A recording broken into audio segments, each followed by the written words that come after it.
Sabi mga kababayan ni Maudigs na yung administrasyon daw po ni President Biden ng Amerika, not good for the Philippines. Ayan yun sabi niya po. Dumaldal na naman po si Maudigs. Di ano niya Mr. Maravillas, agree ka? I beg to disagree. No, no, no, no, no, no. Ang not good for the Philippines po, yung appointed designated survivor. nalaway na umupo. Yun ang not good for the Philippines. Kasi pro-China. Ang not good for the Philippines po, yung barkada ninyong si Xi Jinping. Pero si Biden po, okay po si Biden. At halimbawa matalo si Biden, mga kababayan sa eleksyon kasi umariban na ngayon, mga kababayan, nakaganda pa yung nangyari kay Trump. Malamang manalo si Trump, mga kababayan sa Amerika. Ang importante doon, yung support dito sa ating bansa. And this time nga po, mga kababayan, may pinadala na high-ranking military official yung Amerika para bumisita po sa ating mga IDCA sites. Ayan po, top U.S. military official arrives in the Philippines to visit IDCA site. Very good. Ang very bad po, yung yung nausog. At saka ito, nag-advertise na sila, designated survivor daw. Sabi ng SMNI, change is coming. Sabi ko nga po mga kababayan, 4 years pa kayong maglalaway sa confidential funds. At malamang, pag 2028, matulad kay Lenny mga kababayan, si Inday, kasi mas malala pa kay Lenny. Mas lutang pa. Mga reactions. Tingnan mo itong mga reactions ng mga tao. Di na makapaghintay. Si Lugaw 2. Lugaw number 2. Yun na yung tawag mga kababayan kay Inday. At mabuti, mga kababayan, yung mga kasama niyang undersecretaries and assistant secretaries, nagsipag-resign na rin po sa DepEd. Mamaya, ibigay ko mga kababayan sa inyo yung mga kwentong yan. But before ko na ibigay sa inyo mga kababayan yung detalye ng mga balitang yan, click subscribe muna dito sa ating YouTube channel and hit the notification bell para lagi po kayong updated sa mga kaganapan dito sa ating bansa. Like and share na rin po ninyo ng ating video. At huwag na rin po ninyo na skip yung ating mga commercial ads para tuloy-tuloy lang ang pag-unlad ng bagong Pilipinas. Sa mga naghanap ng malinis and spacious fitness gym, pumunta lang po kayo sa aming Colossal Fitness Gym. We also offer Grab Car Rental with our brand new 2023 model ng Toyota Innova. We also accept booking for those who are planning to travel via PAL and Cebu Pacific and other airline companies, local and international, and bills payment for Meralco bills, PLDT, etc. Ang Colossal Fitness Gym is located at 3rd floor Security Bank Building, Landco Business Park, Legazpi City, Albay. For inquiries, look for Chilon Maravillas. Contact number 0966-802-0949. Yan po yung aming Innova. Lagi na pong matao sa amin.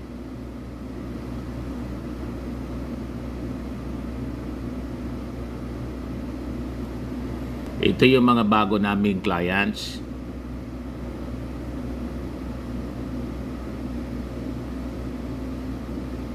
Pati mga foreigners po, mga British tourist po siya. Ito naman po, India National. Na-set up na rin po yung aming mga bagong gym equipment. May treadmill na rin po kami. Ito naman po yung bago naming product na binibenta online, iGlow Serum. Made in South Korea po siya. Whitening po siya mga kababayan. Tingnan niyo yung epekto sa aking anak na architect entrepreneur, Riz Maravillas. Sa mga inquiries niyo, dumiritso na lang kayo sa kanyang messenger sa Facebook. Ito naman po, Firmax Firming and Lifting Cream, pinapahid po sa mga pulses in affected area. Hindi pala dito. Pwede din sa mukha. Sa mga pulses ito. and affected area. Mainam po ito sa mga pains at paninigas na mga kaso-kasuan. Ito naman po, Automax Radiant Serum. Sa mukha naman yung application. Anti-aging po siya. You will look 10 years younger than your age. Sa mga cancer patients naman po, baka lang gusto ninyo itong itry. Ningxia Red Mixed Fruit Drink. Hindi man po siya gamot, food supplement siya. Kaya lang, gawa siya mga kababayan sa goji berry. Yung goji berry may anti-cancer properties. Yung mga inquiries ninyo, dumiritso na lang kayo sa aming messenger sa Facebook para masagot namin agad. Ayos po? Ayos na ayos, Mr. Maravillas. So, balikan natin yung ating mga kwento. So, ito yung sabi ni Maudigs, mga kababayan, na si Biden daw, not good for the Philippines. American policies under the Biden administration towards the Philippines, particularly daw yung installation ng missile system sa Ilocos Norte, naglagay sa Pilipinas sa peligro. It has generated no small amount of fear among Filipinos, worried that the country has now become a target if war breaks out anytime. Huwag kami Maudigs. Yan kasi yung pinasasabi sa iyo ni Xi Jinping. Takutin yung mga mamamayang Filipino para mamihasa sila dito sa West Philippine Sea. Hindi po kami naniniwala sa mga rhetorics ninyo. Ang katotohanan yan, takot yung China, kaya nagagalit. Ginagamit nila yung propaganda, fear-mongering, para dumistansya tayo sa Amerika. Hindi ba pwede tayong dumistansya sa Amerika? Kasi katartado natin. Ang resulta, mga kababayan, ng pagdistansya natin noong panahon niya, nagsamantala sa atin yung China. Sabi nga po natin, matagal itong pinadject.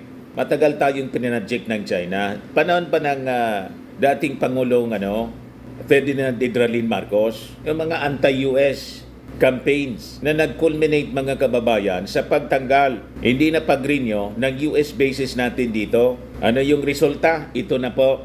Umabanti po yung China at gusto na tayong lamunin. Hindi tayo papayag sa ganon. Kaya ini-infiltrate tayo ng China. Yung politika natin, may mga Manchurian candidate na po tayo. May mga nakaposisyon na nga po. May mayor na tayong Chinese. Mismong Chinese, mga kababayan. Hindi lang pro-China, Chinese talaga. Si Alice Goo. Imagine that. Huwag po kayong naniniwala dito kay Maudigs. Yun ang dahilan kung bakit po naglalaway sila na iupo si Inday. Huwag tayong papayag po. May Doro designated survivor pa siya. Hindi man nila tinatago po. Talagang gustong-gusto nilang iupo na si Inday. Pero po, sa sobra nilang pagnanasa po, mga kababayan, sa sobra nilang paglalaway, turn off po yung ating mga mamamayang Filipino. Makikita ninyo po sa mga reactions ng ating mga netizens. Ayan sabi ni Eddie Javier Jr., di na makapaghintay pa si Lugaw 2. You see? Lugaw number 2 ng tawag sa kanya. Sabi ni Ramon Cabantog, ay nako, wag mo nang pangarapin pa maging president, laos ka na. Kita ninyo? Sabi ni Vincent Carino, pwede naman daw po mangarap. Sabi ni Waiko, ito, uhaw na sila. Konti na kita, naubos na. Itlog ng pogo. Sabi ni Eli Silvestre, ambisyosang palaka, designated survivor, wala ka naman alam sa pagpapatakbo ng gobyernong Pilipinas. Iyon ngang DepEd, hindi mo naayos na mabuti yung problema ng mga guro at mag-aaral sa public school. Pagkatapos, lakas ng loob ka pa maging Pangulo. Diyos ko po, delikado ang sambayanang Pilipino. Isip-isip, kabayan, amen. Sabi ni Ronaldo Batan, designated confidential fund survivor. Sabi ni Suelo Zamora, kailangang wala nang maupong Duterte sa national position. Kainin na lang nila yung Davao City, ayaw namin sa anti-Filipino at pro-China. Kita nyo na, mga kababayan. Sabi ni Richard Magari, sana mag-resign na lang si Inday. Sayang lang ang pera ng taong bayan na sinisweldo sa kanya. Sabi ni Nonito Inosente, yan bang gusto ninyong susunod na presidente? No way to Fiuna, no vote to Camp Duterte. Pasok ICC. Sabi ni Jonathan Ele, kawawang Pilipinas, nagkaroon ng may saltik na Vice President, protect PBBM. Sabi ni Lovem, buti nga sir kasi parang yumabang naman. Hindi naman mananalo yan pag kabayas kung wala pa si BBM. Sabi ni User XC, dapat impeach na yan. Ganon si BP pag tinanong na hindi alam, sinasagot no comment. Sabi ni Osilito Saupan, parehas ni Kibuloy, self-appointed son of God. Galit yung ating mga netizens, mga kababayan, sa sobrang pagnanasa ng mga Duterte na iupo si Inday. Tumakbo na sana siya sa pagkapangulo noon. Di ba? Kung yan yung intention niya, ang agenda pala nila nitong mga DDS, mga kababayan, itulad si PBBM, kay Erap Estrada, 2 years lang. Paano hanggang pangarap na lang kayo? Diba? Sabi ni Oscar Sirano, hindi alam ng mamamayang Pilipino na tao ng China, si PRRD, nang siya iboto natin bilang Pangulo. Sabi ni Mary Ortega, Lord, protect our beloved President BBM. Grabe si Sara Mao, hindi makapagantay. Nakaka-turn off yung lumalabas sa bunganga parang hindi abogado. Lumalabas ang kanyang tunay na ugali. Thanks po, Sir Dan, sa update. God bless everyone. Sabi ni Kalutan, desperate na si BP, kaya haya na siya magsalita. She has no chance sa 2028 election, placing herself in a wrong way.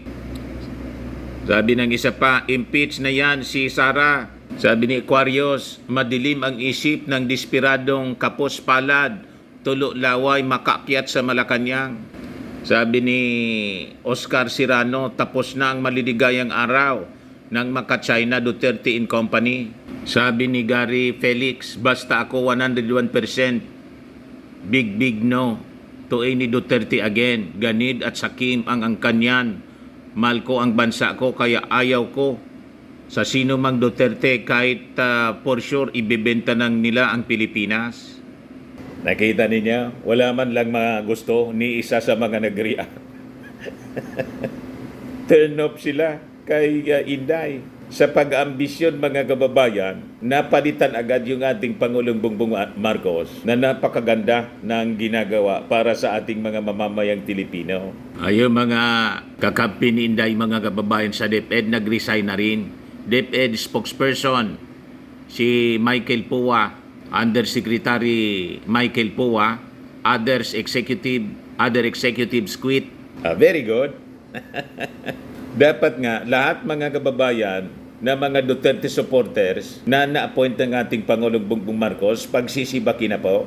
Kasi malamang sila po yung tiktik, mga spy sa ating gobyerno na nagpapalabas ng kung ano-ano mga intriga na nagiging base mga kababayan ng mga black propaganda laban sa ating administrasyon. So sa kanya pong Viber message, sinabi po ni POA na nag-resign sila, it is only appropriate daw to give the incoming Secretary of Education, si Secretary Angara, a free hand to choose the people that will form part of his team. Buti pa niya, Mr. Maravillas, ito si Michael Poa, may paliwanag kung bakit nag-resign.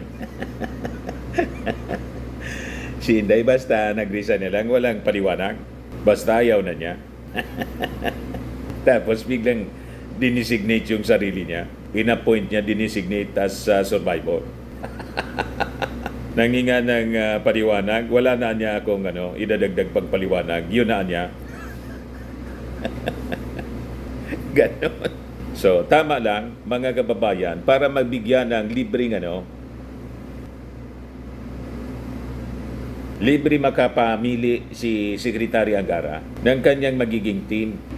So, kasama sa mga nag-resign, mga kababayan, si Nolasco Mimpin, Undersecretary for Administration, Sunshine Fajarda, Assistant Secretary, Office of the Secretary, Reynold Monsayak, Assistant Secretary for Procurement. Tapos si Noel Baluyan, Assistant Secretary for Administration. So sabi dito sa balita, it was Angara who revealed POA's resignation. Verbal pa lang, Undersecretary POA told me that he's leaving and he's waiting for instructions from the Vice President kay Sara Duterte.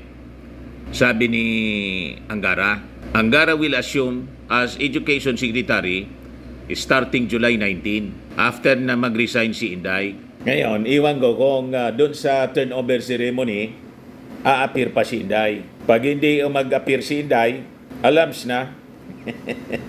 O ngayon, dito naman po sa kwento ng pagbisita ng isang top official po ng US military. Ang purpose niya po ay para bumisita doon sa EDCA site. So sabi diyan, si Charles Q. Brown Jr., chair ng Joint US Military Chiefs, dumating sa Pilipinas kanina and set to visit one of the 9 designated facilities para sa American Rotational Forces under the Enhanced Defense Cooperation Agreement or EDCA. So maganda po yung mga developments ngayon na nangyayari para po hindi makagalaw ang China. Yung masamang adikain nila po dito sa atin sa West Philippine Sea ay masupla po. Huwag kayong maniniwala sa mga linya ng propaganda ng China na ito ay magiging magnet ng gira. Wala po. Yung US military bases natin po hindi naging magnet ng gira. Ito pang EDCA sites. Pero pag lumusob sila, magalo po ang balat sa tinalupan. Malamang paniparin ng Amerika yung mga ultimate weapons nila para pulbusin yung China. Para tapos na po yung mga pag-aamon nila. Di ba? Huwag tayong matakot sa mga Chinese na to. Tama pa? Tayo po ay bansa tayo ng mga noble heroes. Lai tayo po nila Lapu-Lapu. Si Lapu-Lapu po, walang armas tulad ng Espanya. Hindi na nakauwi si Magellan. Dapat ganun po tayo manindigan. Ganun dapat ang ating resolve. Just like the Israelites, mga Israelites po, patay kung patay. Pumasok kayo rito. Malilibing kayong lahat dito. Kasama namin kayong malilibing. Subukan lang ninyong pumasok. So yun ang ating yun ang ating ginagawa for our defense. At karapatan ng bawat bansa ang mag-establish po ng credible defense. At karapatan natin makipag-alyado sa mga bansa na kaibigan natin. Walang isip ng pagsasamantala sa ating mga mamamayan at sa ating bayan. Tama po? So itong si Brown po, isa siyang Air Force General ng Amerika. The highest ranking US military official will also meet with his Filipino counterpart, si Armed Forces of the Philippines Chief Romeo Browner Jr. Sabi sa release ng US Department of Defense. The visit came days after the 8th anniversary of the Philippines' arbitral victory at the United Nations that invalidated China's 9-dash line claim sa South China Sea. In a statement, Brown reasserted the United States' commitment to international law, saying that in the Philippines, the U.S. has a long-standing shared interest in regional stability.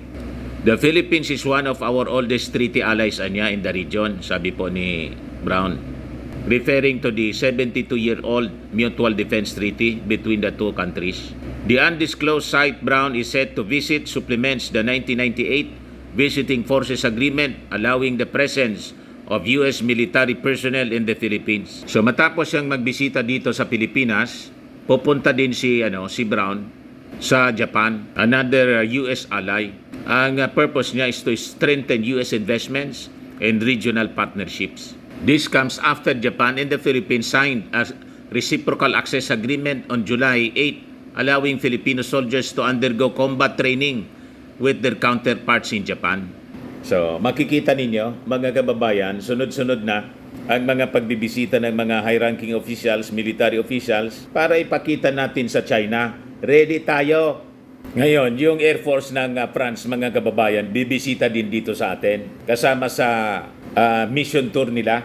Yan, France Air Force mission includes Philippines for first time. A French Air Force mission touring the Indo-Pacific region will include the Philippines for the first time as France seeks to forge closer defense ties with Manila. Ayan po, bibisita dito sa atin. A contingent from the French Air Force and Space Force taking part in the Picasso 24 will stop over at Clark Air Base to demonstrate the European countries' commitment to uphold freedom of navigation in overflight in the region. Sabi po ni French Ambassador Marie Fontanelle. Ayan po. Di ba? Napakagandang mga developments ito. Hindi ninyo kami masisindak, mga Chinese. Ang kalaban ninyo, buong mundo. Ang kalyado namin, hindi lang Amerika, Japan, Australia, pati France, Germany, European countries. O ngayon, yung mga lumabas na balita po, na yung mga generals daw, may mga generals daw nag-walk out sa command conference ng ating Pangulong Bongbong. Sigurado mga kababayan, yung mga nausog vloggers na naman yung nagpalabas ng fake news. Walang katotohanan daw mga kababayan yung pinalabas na mga chismis. Sabi dyan, another fake news, no walk out of Armed Forces Generals during command conference.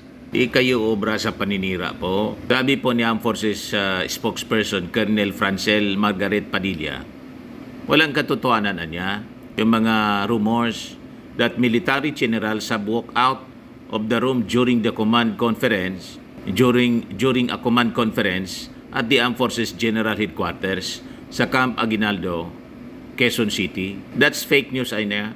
I was there personally. There's nothing of that sort that happened.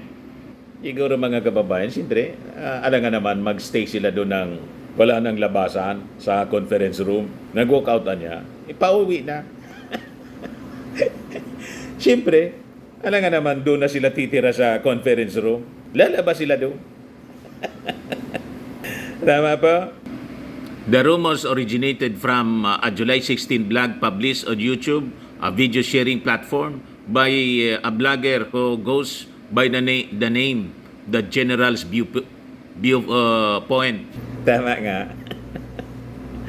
Yung general na vlogger mga kababayan na dati sumusuporta sa ating Pangulo, ginawan nga ako noon ng kanta.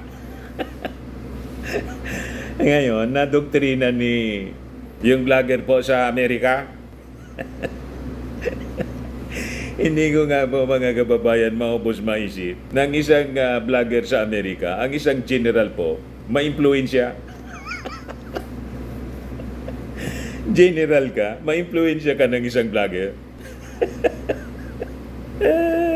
Siya pala po yun ang palaganap ng balita na fake news.